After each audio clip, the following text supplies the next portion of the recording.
नमस्कार दोस्तों, मैं अंकुर उपाध्याय स्वागत करता हूं आप सभी का आपके अपने YouTube channel share market analysis में। यहां पे आप सभी के साथ कल के बाजार के बारे में बात करेंगे, दुनिया भर के बाजार कैसे बंद हुए हैं उसके बारे में समझेंगे और एप्पल के शेयर में एट द एंड एक शार्प करेक्शन देखने को मिली है। हालांकि उससे आप कहोगे हमारा क्या लेना देना है, तो लेना देना कुछ भी नहीं है, बट अमेरिका में इस समय बहुत कुछ हो रहा है। लाइक एप्पल का शेयर वापस से सेकंड ग्लोरी क्लेम करता हुआ दिखा कि भैया उनके पास सबसे ज़्यादा कैश है।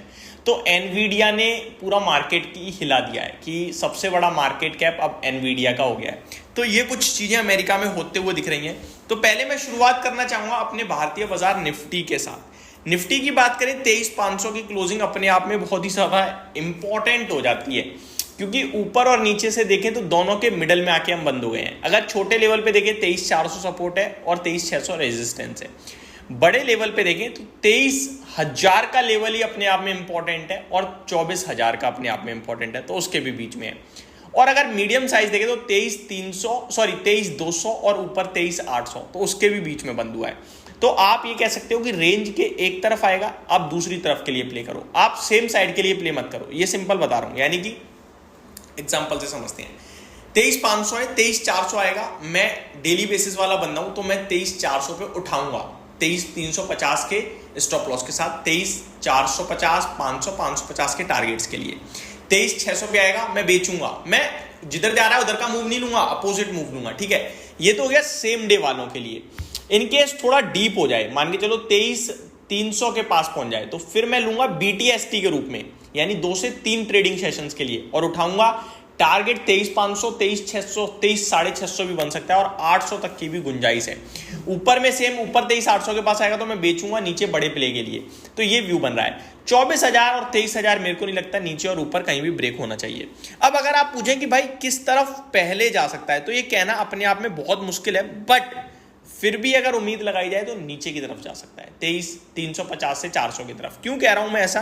क्योंकि ऊपर तो हम आए हैं ना, तो फ्रेश एंट्री लेने के लिए थोड़ा कॉन्फिडेंस लूज हो रहा होगा इन्वेस्टर्स का, और जिनके पास पोजीशन है वो कंसोलिडेशन अगर आधा दिन भी चलता है ना आजकल, तो वो प्रॉफिट बुक करते हैं। उन्हें लगता है यार करेक्ट ना हो जाए बाजार, इसलिए जो पैसा बन रहा है वो ले लो, तो वो प्रॉफिट बुकिंग थोड़ा सा सेलिंग प्रेशर क्रिएट कर सकती है।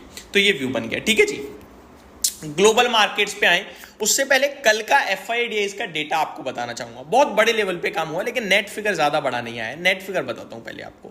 1790 करोड़ की कैश मार्केट में FIIs सेलिंग करके गए हैं। 1237 करोड़ की DIIs कैश मार्केट में बाइंग करके गए हैं।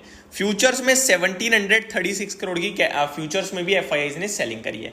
तो FIIs कल फिर से बेच कर गए हैं और DIIs हल्का फुल्का लेकर गए हैं। इंडिया का डेपोजिट ग्रोथ देखा जाए तो 13.13% से घटकर 12.7% पे आता हुआ दिखा है। तो ये थोड़ा सा घटता हुआ दिखा है, बाकी कुछ नहीं है।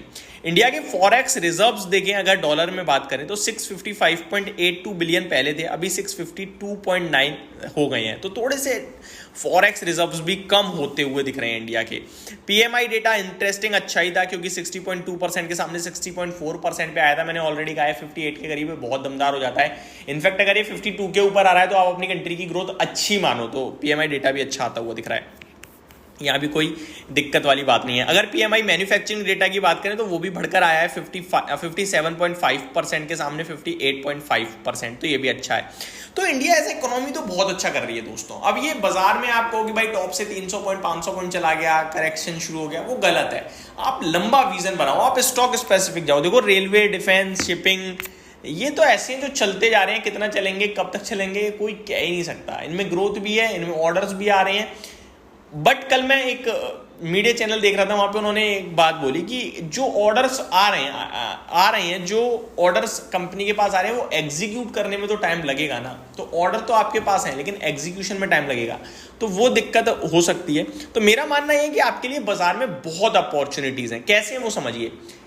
FMEG जो है इलेक्ट्रिकल अप्लायंसेज वाले स्टॉक, वो अच्छा कर रहे हैं और डिमांड बहुत स्ट्रांग है। और वहां ऑर्डर नहीं है, डिमांड है, डायरेक्ट आ रहा है, डायरेक्ट बिक रहा है, वहां ध्यान दो।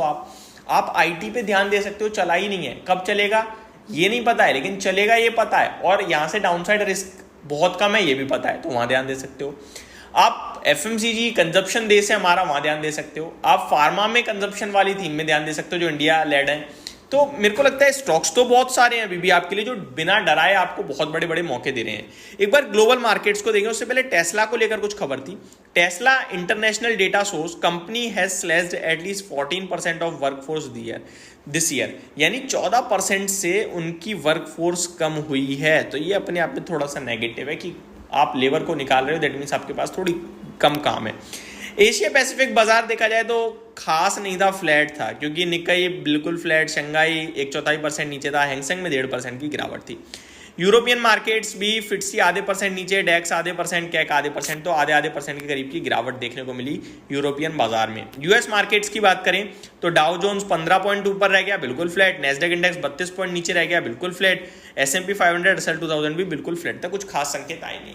तो पहली वीडियो थी जो मार्केट को लेकर थोड़ा सा मैंने डिस्कशन किया, होप आपको ये सारी जानकारी अच्छी लगी होगी। अगली वीडियो में स्टॉक स्पेसिफिक बात करेंगे। जिस स्टॉक के बारे में आप डिटेल वीडियो चाहते हो कमेंट बॉक्स में कमेंट कीजिएगा, 2 दिन आराम से शूट करेंगे। Thank you so much for watching this video. Have a great day guys.